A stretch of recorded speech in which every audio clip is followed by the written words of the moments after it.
King Vape, and today I'm showing you my coil and wicking method of the Zephyrus tank from UD Technologies. I'm gonna clean this up and you will see it in close up and enjoy it.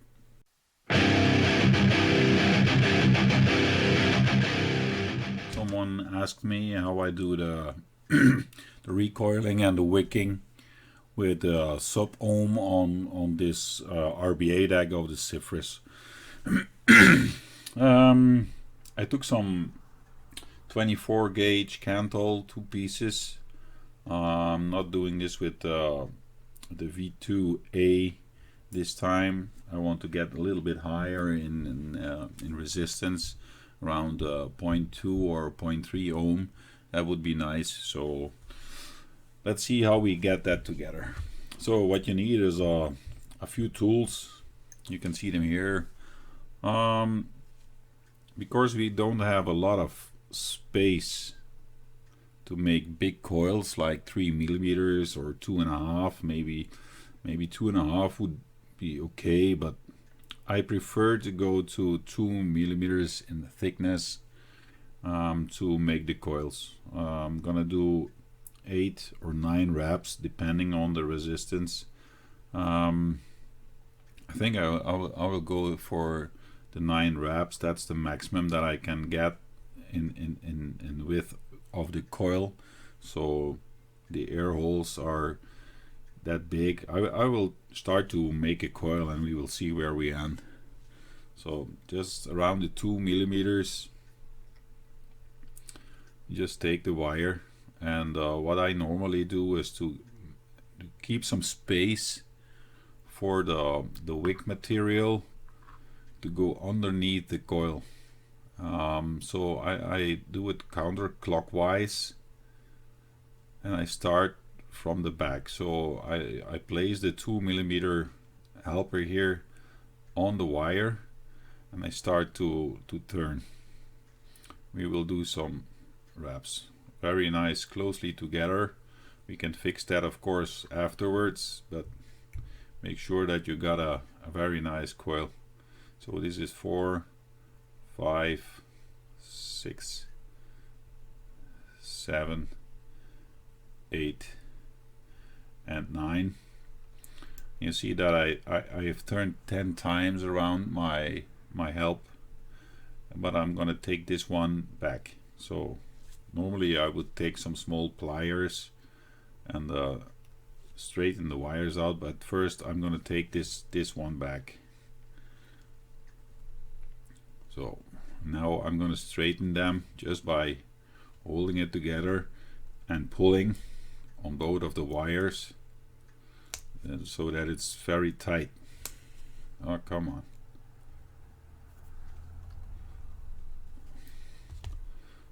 Oh. So this is my first coil. Bend it a little bit. I'm going to cut one leg shorter than the other one, so then it's easier to put it on the deck. Just cut some excess wire off, and we're gonna put that one. So I start with the lead that is on top. I go to the outer post, and then later on you will see what I mean, that the wicking or the cotten is going under the coil and not over the lag of the coil. Open these holes a little bit. Start on the outside, so I take the first and the third. So you will see my wire coming through there. And what I normally do is I put the one on top of the air holes as close as possible to the post. I'm just gonna use my pliers to pull it on like that, and then I'm gonna fix that wire. Don't tighten it too much because you will snap your wire. So, like this. Now you've got the coil like this, and now I can what I normally do is I will take a flathead screwdriver, lift this wire up, and just pushing down at the same time. So you got a little kink in the cable. And then now you can push it to the correct position and fix this one as well. Again, not too tight because you will snap your wire. And now you will see, if I adjust it a little bit, that my coil is directly on top of the air holes. And you can see on the side here, hopefully you can see that. I'm gonna focus a little bit more so you have a good view of that my my coil lag. So what I meant by that is that this excess wire of the coil here is not in the way of the wicking material. If you coil it the other way, the lag is always coming out from the outside and going underneath. Now I don't have anything blocking the path of my wicking material. So what I do next is just I'm gonna place the coil a little bit down so I have easy access with the other coil. So I just push her down so I have some space here on the second post where I can get the wire through. So I will leave it like this for this moment. I'm gonna cut off these excess wires.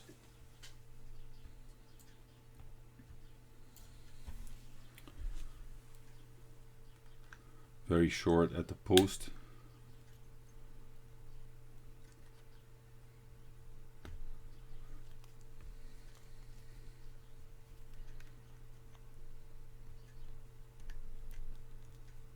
Okay, what I'm going to do now is to see where I will end at the end with my resistance. I'm going to put it on the ohm meter and hope that I get around the 0.2, 0.4 or 0.5 build. So this is a 0.6 build at the moment, so twice that will be 0.3. And that's exactly where I want it to be. So 8 turns is perfect for me. Put it back on my homemade helper here. Okay, let's make the second coil. And again, I put the tool on top of the wire. I'm gonna start 1, 2, 3, 4, 5, 6, 7, 8. See, if I'm getting this right, I think I have to make one more. So there we are, just checking, and even one more. There we go. Taking this one back. Again, straighten out the coils by just taking the axis of the coils here, the axis wires, pulling them.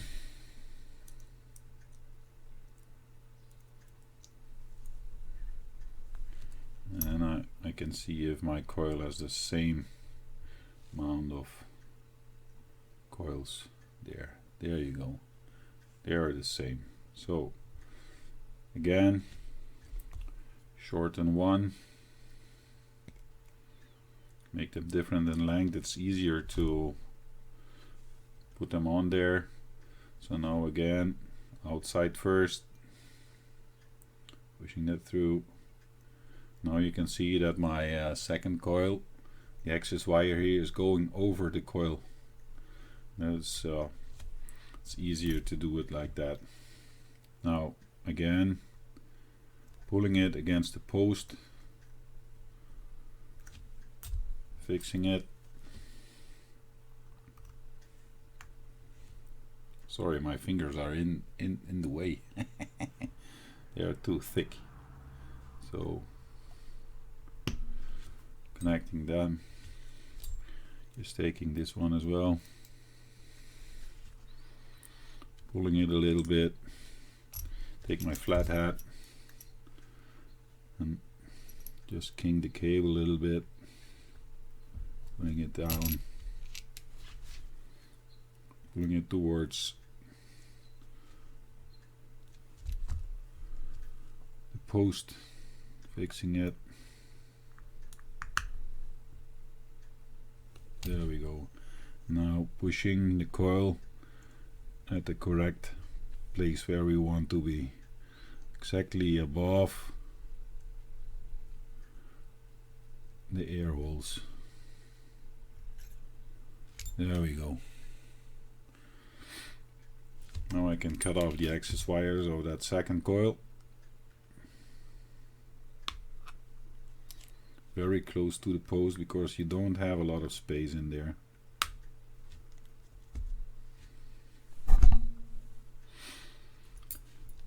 So now I'm gonna take this coil up, make sure that it is in the correct position there.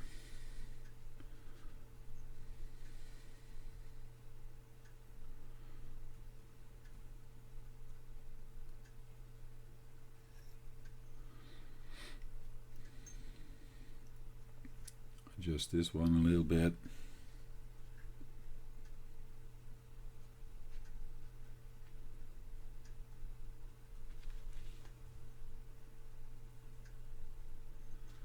There we go.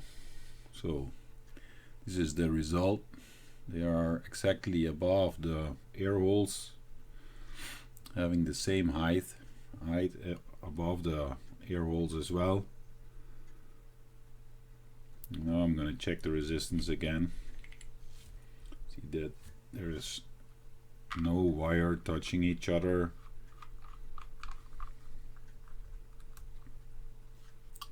Let's see, where did we end?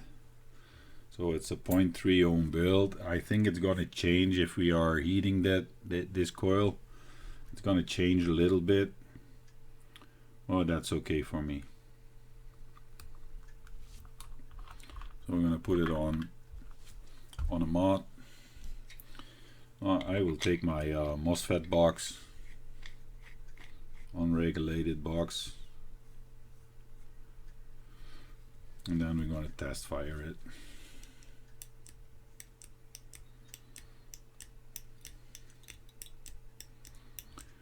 Letting them heat up for a while, and then we're going to push them together.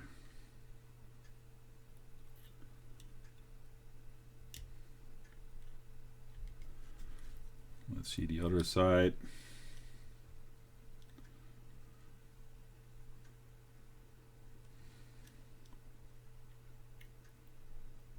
Maybe we got some touching there. There we go. Looks nice and even.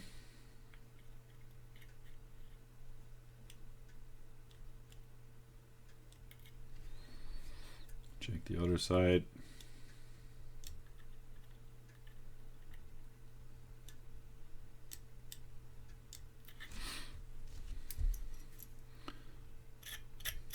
Rub them 2 times.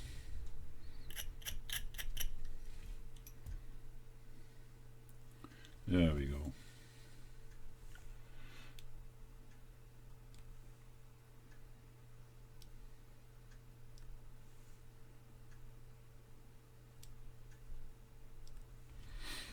One is going faster than the other. Try to fix that. See if my connections are still okay. See, okay. That could have a little bit of a turn. This one as well. that one as well. So if you heat them up, it's gonna expand a little bit. Just take some time with it. And then you can see that both coils, I will turn off the lights, the extra lights, so you can see they're coming very evenly. Maybe adjust a little bit.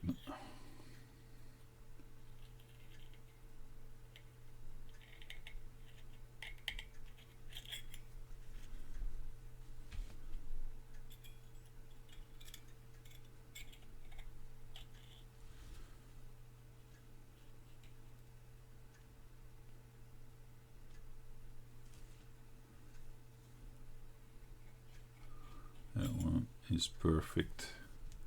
Check the other one.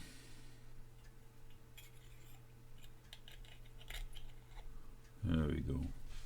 Just adjust it.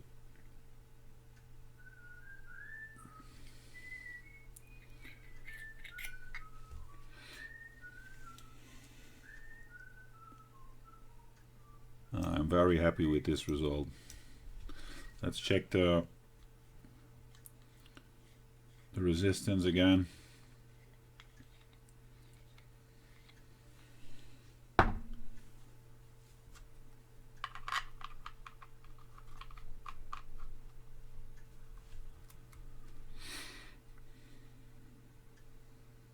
There, it's a 0.3 ohm build. It's perfect. This is where I want to be. Now let's see those coils in close up.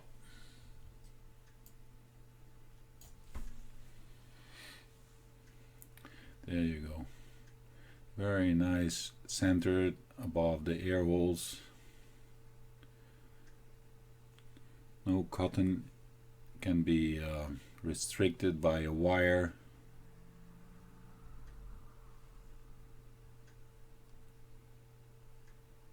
Looks great, right? Good. Now the wicking.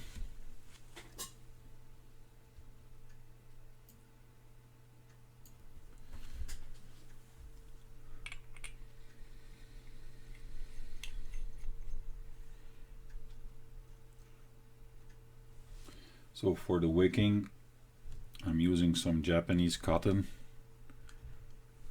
I'm gonna cut me like 4 to 5 millimeters in width. Cut me a piece off there.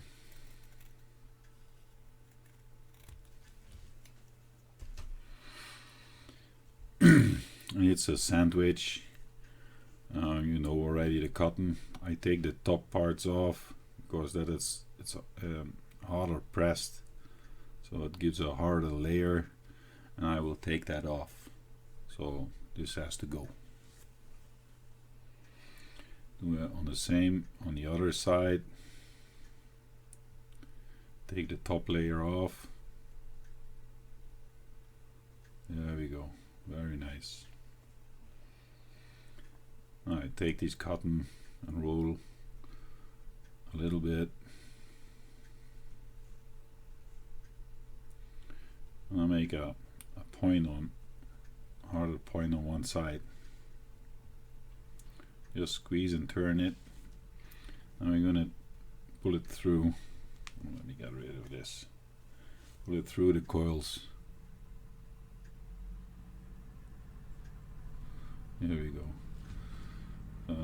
Normally I will take the end and I will give it a little turn so it's easier to get it through. There we go.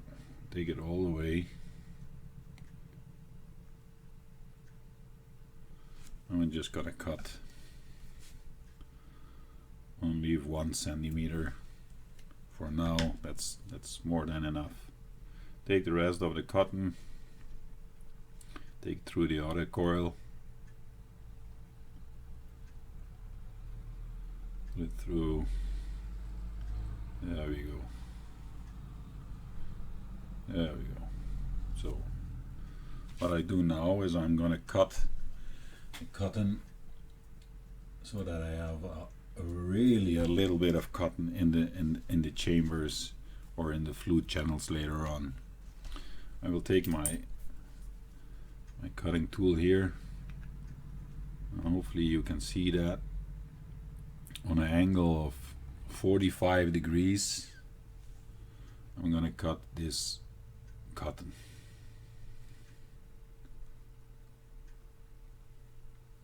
Oops, there we go. Now you got a very nice angle on there. Just make sure that you only have really a little bit of cotton in that fluid channel. I'm gonna fix that for you. Take it off here. It's in my way. So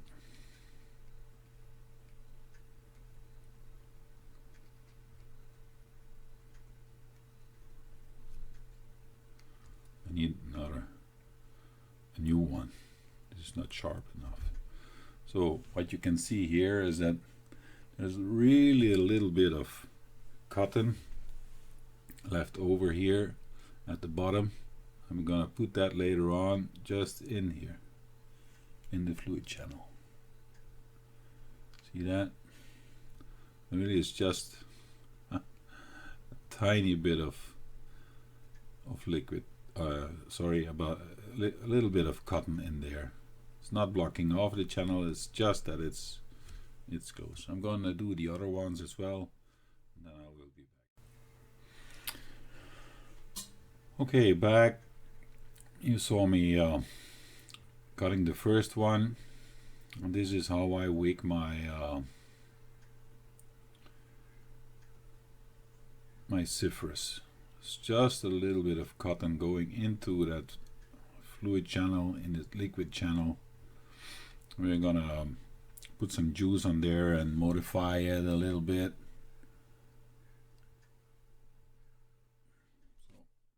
I'm gonna take the liquid, just gonna make sure that the cotton is nice and wet so I can place it in the channel. There we go, that's one. Put some liquid on there, put it in the channel, and finished.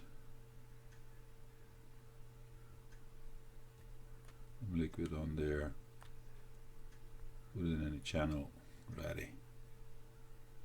Here again, just a little bit of cotton into the channel.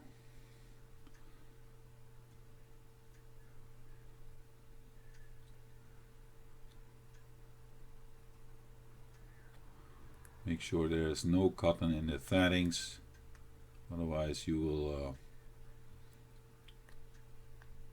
take your wicking material off if you are putting the cap on. That's it. Just give her a little bit of juice.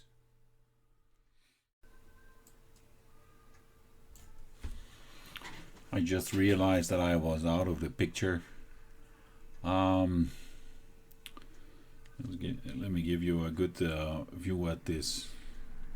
The cotton is just getting into these fluid channels, and this is how I do it. It's not even reaching the bottom. It's just in the channel, just a little bit, just to take the liquid, to make sure that I am in the picture. See that? It's not reaching completely down. That's just enough to get the liquid out of the tank. So back to the rest of the video. Now, one very important thing, just put this hood on, push and do counterclockwise just a little bit, and then turn back. If you feel that the threading is catching, and then it's very easy to put this cap on.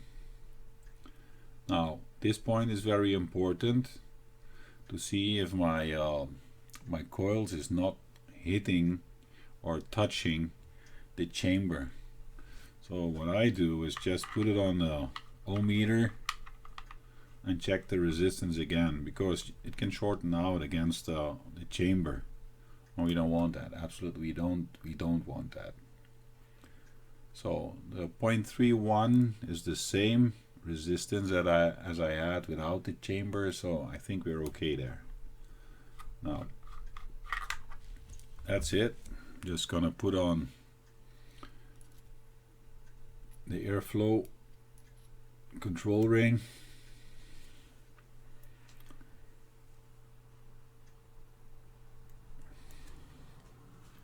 Put the ring there.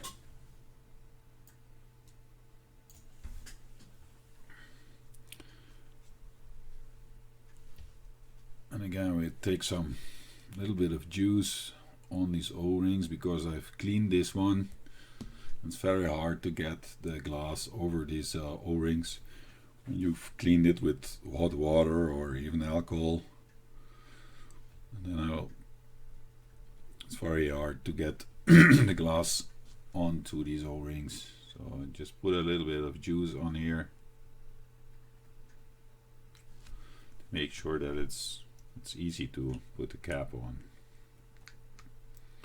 So there we go.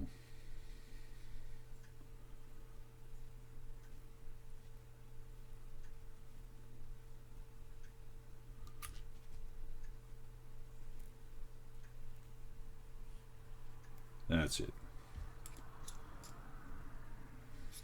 Wrong way. There we go. Take some Vapor's towel, clean it a little bit. There we go. Just putting in some liquid.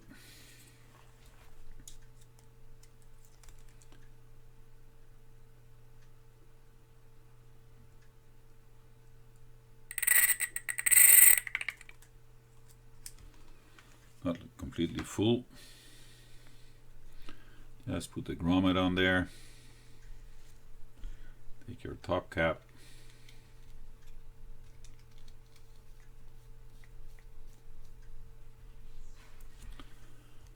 This time we're gonna use the Smallville MPV50. Let's see what it says about the resistance.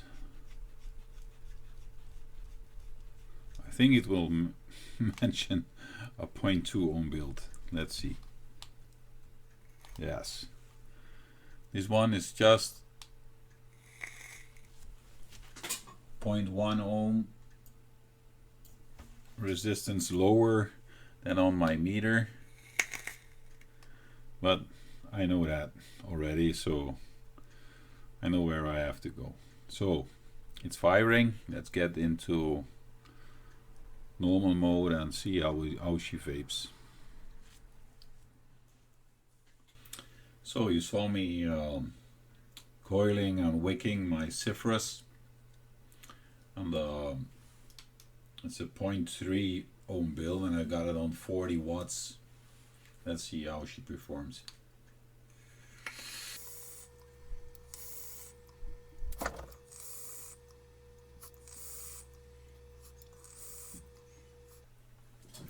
So if I'm vaping it, I'm gonna get you a better look at that. And you can see the air bubbles coming up.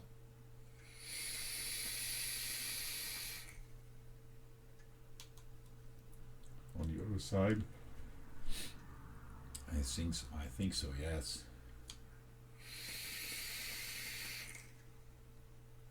oh, yeah. Shit.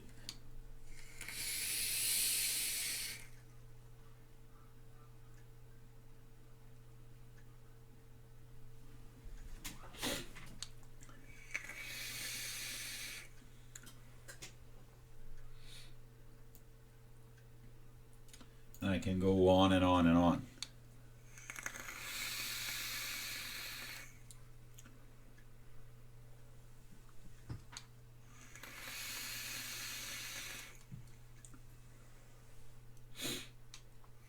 So 40 watts in this and this mod is telling me that it's 3.4 volts. Putting on the 50 watts, the maximum this box can do.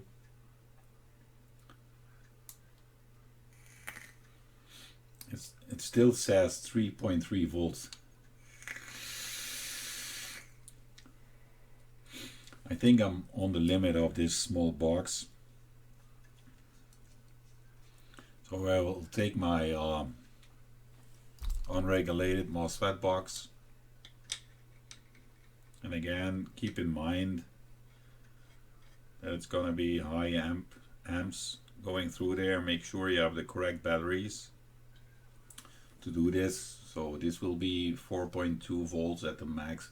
I think it will break down to a 3.9, something in the range of that.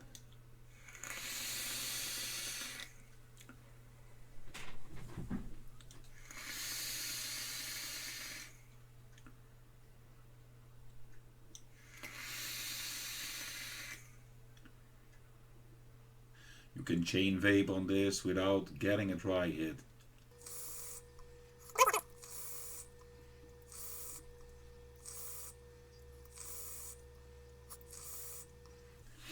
Really, you see the amount of vapor coming off, and the taste is really intense.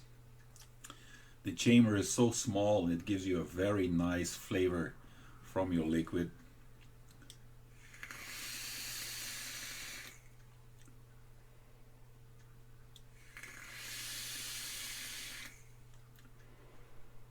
Let's do some chain vaping.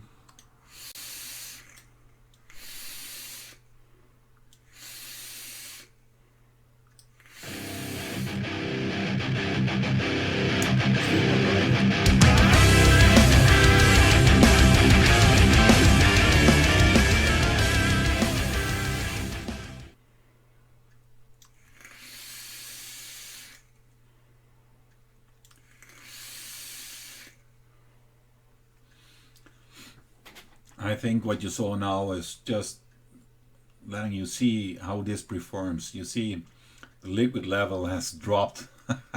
It's a really a thirsty tank atomizer, but it's wicking as a charm. It's no problem.